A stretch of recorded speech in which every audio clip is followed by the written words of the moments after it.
Hey guys, welcome back to Happy Little Knits. This is the Creative Podcast episode 5, 6. Yeah, welcome back, or welcome if you're new here. If you're new, go ahead and hit the subscribe button, or if you're coming back again, you haven't subscribed yet, go ahead and hit the subscribe button. It helps my channel out a lot and helps us grow this awesome community, this little family we got going on. I have, as you can see, some finished objects. We'll get into that. And a few acquisitions here and there. And some life changes and stuff. So get yourself a cozy drink, a snack, and let's get into it.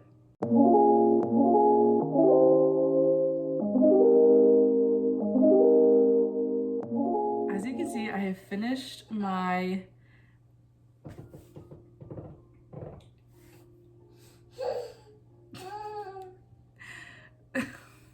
Sophie's sitting here and she's yeah, you're being funny. She is stinking it up. Let's try that again. Anyway, I'm wearing my Farnham tee test that I did for Sophie at the Knit Purl Girl. The Knit Purl Girl. That is a tongue twister. I am absolutely obsessed with it. It's very, very oversized. I don't know if you can even tell, but yeah, it's huge and I love it. I definitely sized up with this. I didn't need to make this big of a size, especially with this wool. What is the word? Bloomed, I guess? It definitely blocked out very nicely. I just took off the blocking mats this morning, so it is still kind of damp, but not really. Like, it's not bothering me to wear it. I keep getting distracted because she just keeps staring at me. Anyway, hi, my stinky baby. This is a test knit, as I said. The pattern is going to be released at the end of this month, at the end of May, I believe. I don't know exactly what day, but it'll be here at the end of this month. But yeah, I had a lot of fun knitting this. So I talked about this a lot in my last podcast, but I'm going to talk about it more today because I'm that obsessed with it. Sophie from the Purl Girl, she released her Farnham sweater. And I mentioned before, bless you, that I was absolutely obsessed with it. So I purchased the pattern. But around that same time, I got accepted to test knit the Corin cardigan. And so I was like, trying to find some yarn to go with it, and I purchased this 100% alpaca wool, and it's kind of coming apart down here, but yeah, so I was originally gonna knit the Corin cardigan with this yarn, but it didn't meet gauge, so I had 3 of these large hanks just kind of hanging out in my stash begging me to use it. And then I purchased the Farnham sweater, so the Farnham sweater and the Farnham tee calls for German short rows to make the shoulders and shape for the neck and everything. And it's a drop shoulder design where you start in the back and you come in the front and then you work in the round. And I had never done that before. I had never done German short rows or anything. So reading the pattern was really confusing to me because I had never watched a tutorial on how to do it. I had never read a pattern for it. Like, I had never seen it be done, nothing. So when I was reading the pattern, I was like, this is not making sense to me. Plus, I really needed to work on my Corin cardigan. I don't know why every time I film a podcast, my nose starts to run. Every single time. And I've never done that before, and I had needed to focus on my Corin cardigan. So every time I tried to pick up the Farnham sweater, I just kind of was like, this is too difficult for my brain right now, and I went back to the Corin cardigan. And then Sophie called for the Farnham tee test, and I was like, okay, well now I have to because I am so obsessed with that pattern that I wanted to knit so bad. And if I was knitting the t-shirt version, then it just made sense because then I would be in a group chat with other people that if I needed help I could ask, if I needed help from the designer herself I could ask. And so I applied and I got accepted for it. So I immediately decided that this was going to be the yarn I was going to use for the test knit because this did meet gauge. When I gauge swatched, I did 1 gauge where it held 2 strands together. I held 2 strands of this together. And then I did another swatch with just 1 strand, and I used the 5mm needles, and then for the two double, and then the 4.5 for just the 1 double, and both met gauge. So I think it might have been like, no, I'm pretty sure they met gauge. I don't remember exactly, but I'm pretty sure they met gauge, like pretty close, if not exactly. So I was gonna go with this, and then I have that leftover red yarn from like the fall time and Christmas time, like a whole skein and like a whole another half of another skein. So I was gonna use that, but it just seemed like too harsh of a red. So I had this leftover copper, like I think it's just acrylic, for my stash. So I decided to go with that, and I think they paired together very nicely. Yeah, you can see it's a like super pale gray and this copper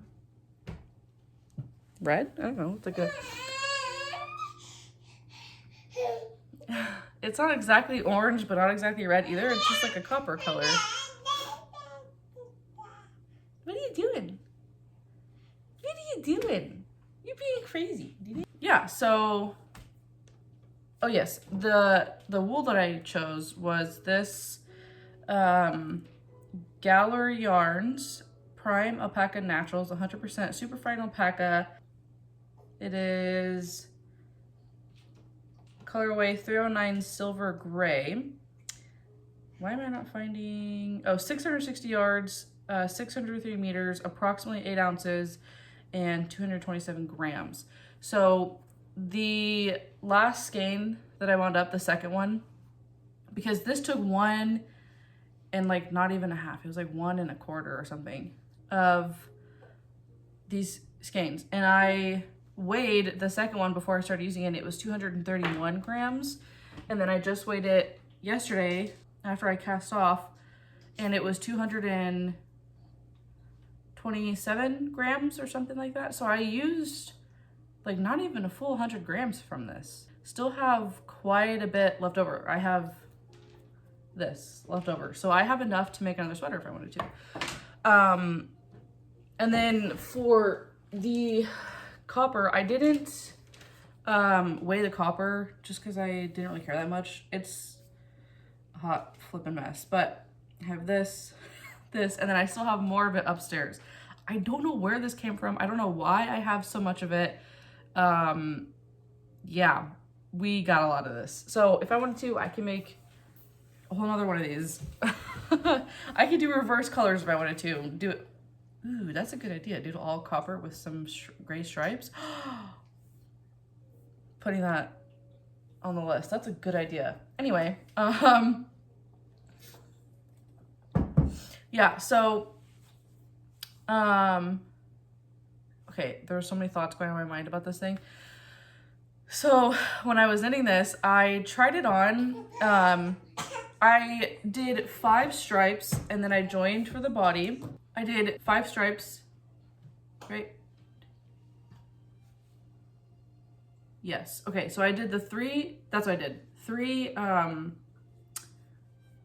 the shoulder shaping, you know, and then after the shoulder shaping, I did 5 stripes, and then I joined for the arms, or separated for the arms? No, joined for the arms.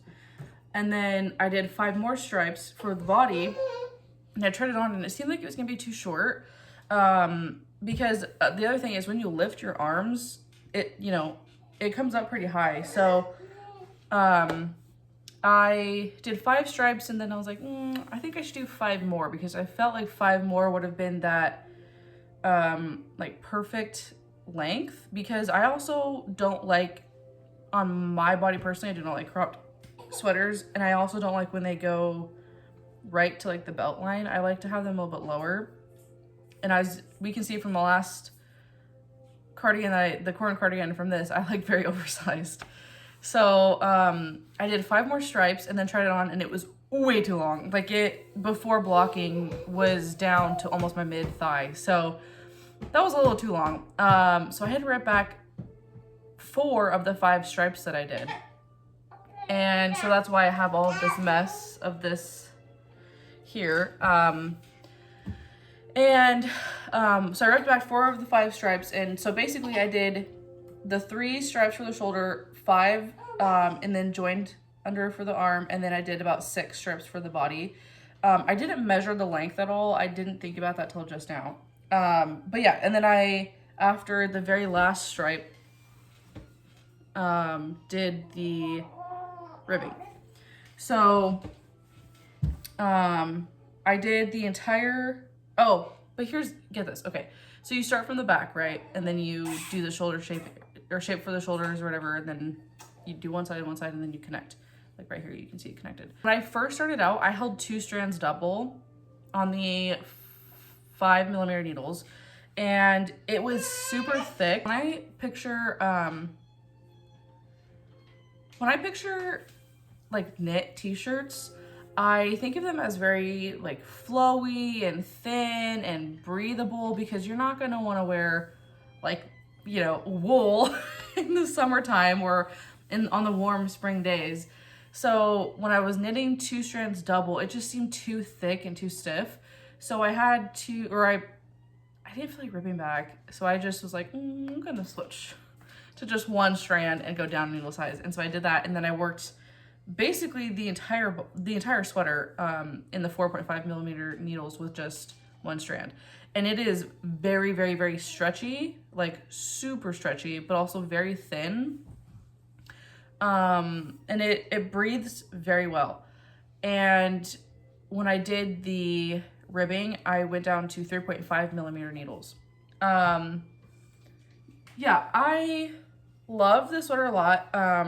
When I blocked it, I didn't have to do much manipulating of the fabric, because it was already oversized as is. I kind of just made it a little more neater, if that makes sense. What I did for blocking this, I just put it in my sink with a little bit of warm water and a splash of laundry soap, but it's specifically for babies, like baby clothing. It came in like a kit with like fabric softener and stain remover and like a surface cleaner and stuff like that. So I just used that because it's specifically to be gentle. It did not take long to block this. Like, I put this on the blocking mat. Today is Monday the 5, 6, 7. Today's Monday the 8th, and I put it on yesterday, Sunday morning around like 10 a.m. So it blocked for about 24 hours, and it did really good.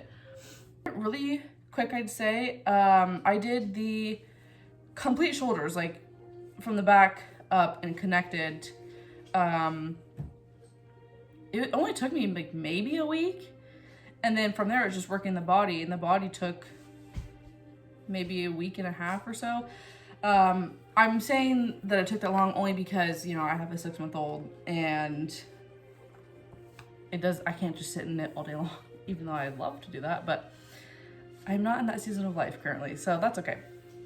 But yes, with a 6-month-old baby, I was able to knit this up like maybe in about a month. I don't remember exactly what day I cast it on, but I remember I casted it on while working the corn cardigan, and I did a little bit of the German short row shaping, and then didn't touch it again for a couple weeks because I had to focus on the corn cardigan.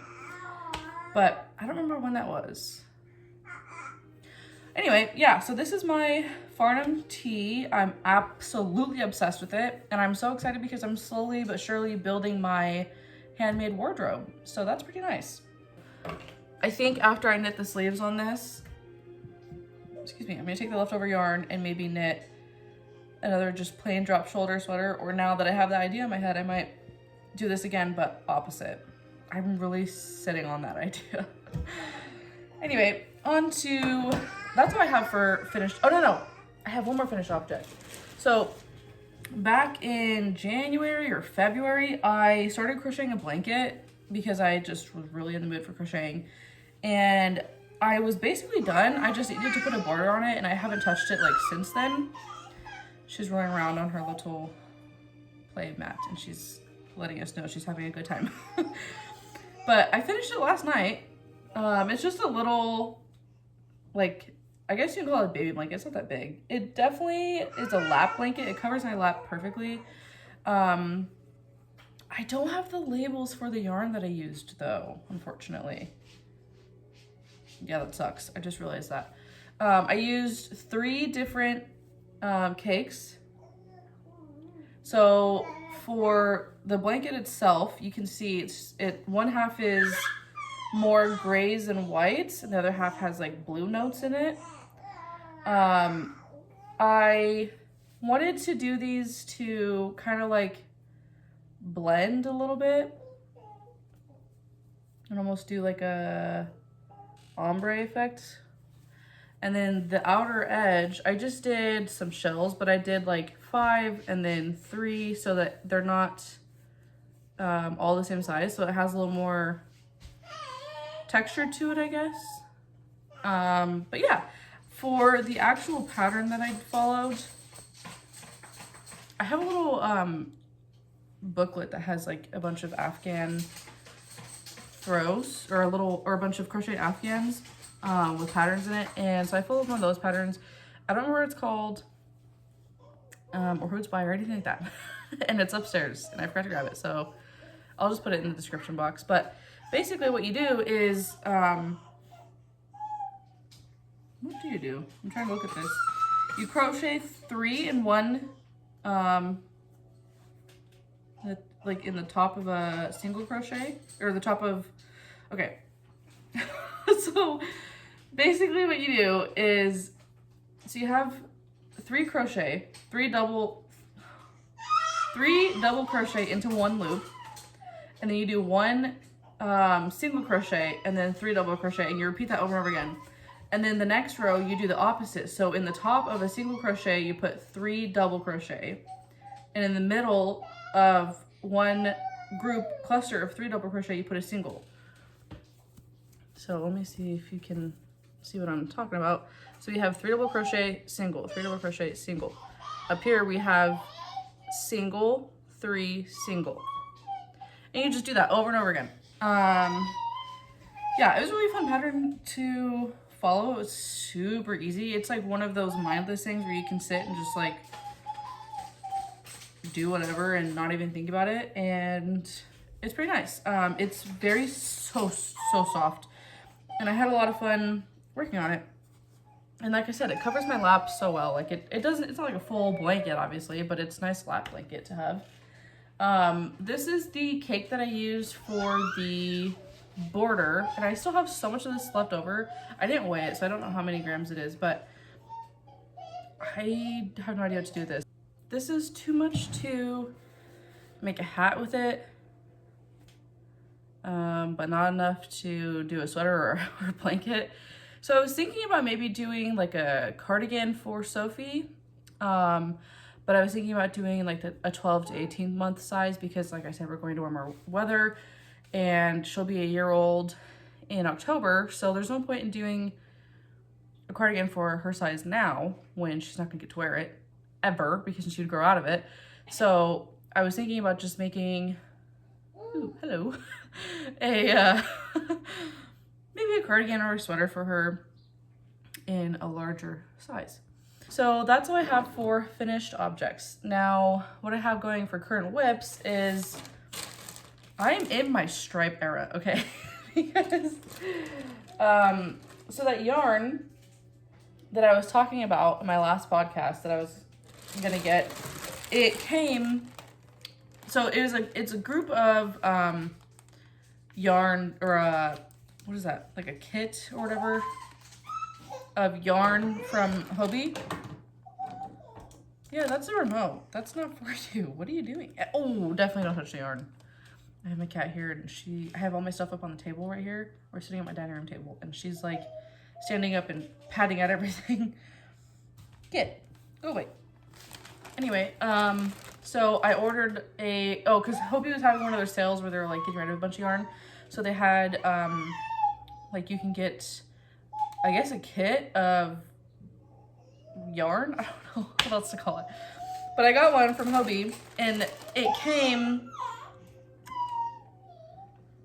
like the day after or 2 days after my last podcast. So I was like, okay. But anyway, I was expecting these to be full-size skeins, but that's not the case. So my original plan with this was I was going to crochet a blanket, but that cannot happen because these are little tiny skeins. See, they're really tiny. So what I'm doing with these is I am knitting some striped socks. I had this idea in my head and I'm kind of just trying to go with this. Sorry, there's so much background noise. I'm so sorry. Anyway, yeah, so doing some long striped socks, but what I'm doing is kind of along the center and along the top of the foot, I'm doing moss stitch, like 5 stitches of moss stitch. I've never, is this gonna focus? I don't even know if that's focusing. I've never done moss stitch before, and it's a lot of fun. I kind of am like playing with stripes and texture because that red yarn, what I've decided is I'm going to knit socks with that leftover red yarn. And I'm going to do this pattern idea that I have, but I think instead of 5 stitches, I might do like 10 or 15 stitches so that the top has a really thick stripe or like strip along the top and the front of the foot. She's learning to be very, very vocal. She's at that age where she just wants to talk all the time. So I apologize for all the noise. She's finding her voice. Anyway,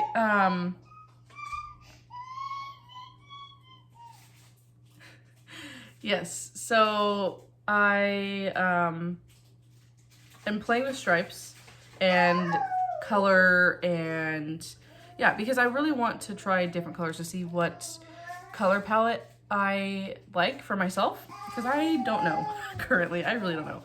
But the other thing is I have been craving spring so much this year. I'm not normally a spring person. I really enjoy fall. Fall is my favorite time of the year and winter, but mostly fall. But for some reason this year I was craving spring so much and just color and life and vibrancy and all of that. So I was really excited to get this and I just want to knit. I really just wanted to knit something that had a lot of color and also try out this idea that I had in my head with the moss stitch stripe. Moss stitch stripe. And yeah, I'm having a lot of fun with these so far. I don't know how this fabric's gonna do up as socks, but you know, we're just experimenting. It's okay. So yeah, I am having a lot of fun. I feel like I was gonna say something, but now I don't remember what I was gonna say, but that's all right. I cast it on for the second because I have 2 sock 9-inch 2.5 millimeter ChowGoo needles. I love knitting socks on these things. I have tried DPN and I have tried Magic Loop or Magic Circle, whatever you call it, and I just don't like it. I found that I really like sock needles. So yeah, we're having a lot of fun with that. This is the bag.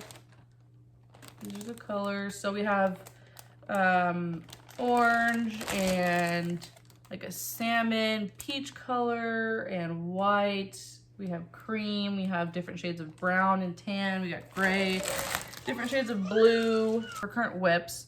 Now I guess we can move on to acquisitions. Like I said, I want to, once I finish the sleeves on this, I want to knit another like Farnham sweater, I guess. And then, so here's my idea. So I don't really want to focus on summer knits right now because I am still so new to knitting, I feel like, and I'm just trying to build my handmade wardrobe. And because I live in the Pacific Northwest, it's more rainy and cold here than it is warm. We only have like 3 solid months of hot weather, and the rest is all cooler and cold weather. So I really want to focus on building my fall and winter wardrobe. So I'm going to focus on knitting more like sweaters and cardigans and jackets, stuff like that. And we're back. We had to take a quick break to feed Sophie because we were having a full-blown tantrum. So she's fine now. She's playing with her toys and she's a happy camper. And we have Chihiro. This is my sweet girl, my Chihiro. Anyway, I don't remember what I was talking about. So we're just gonna start from the top. Okay. What I remembered while I was feeding her was this really cool thing that I made. So I don't know, maybe you know, there's like this trend going around for like row counters. Now she's pooping.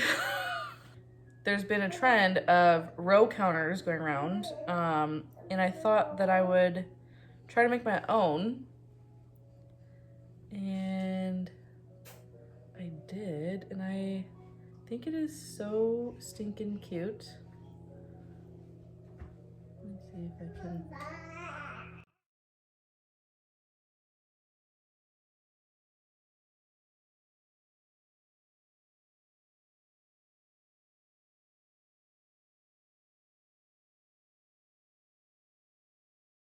Yeah, so I don't know, I just kind of wanted to try it out, you know, make my own, just try something new. I've mastered crochet, I'm figuring out knitting. I've attempted, what is that called? When you have like the fabric and you put the circle around it and you loop, you stitch through it. What is that called? Embroidery? Yes, I have attempted embroidery. So I thought I would try to play with this stuff. I don't know. Jewelry, I guess?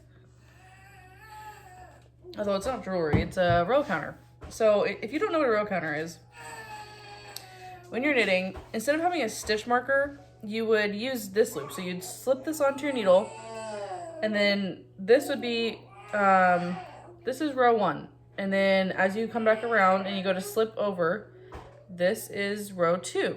And then you have row 3 and 4 and 5, 6, 7, 8, 9, 10, like that, you know. And then when you get down to this, you know, okay, I've done 10 rounds. And then you can put a, like one of those, like, they look like safety pins, but it's a stitch marker. Or there's like light bulb stitch markers, but you put your stitch marker in, and then you do 10 more or whatever, you know. I used it a lot for this because you do a certain amount of number rows here and then a certain amount of number of rows for your stripes. And so it was really good because then I would do however many rows I needed for the main color, and then I would do on to the next ones for the stripes, and then, you know, start over again. Plus it was just really fun to look at, and it went really well with these stripes and the colors, so it was just fun to do. It wasn't that hard to make. I got a bag or a little packet of these gold loops and then just some pliers. I just kind of opened them and put them on together. So it was a lot of fun. I think I might make more, or might start maybe making some jewelry or something. I don't know. But yeah, that was a lot of fun. What else? Oh, ma'am. Girly pop.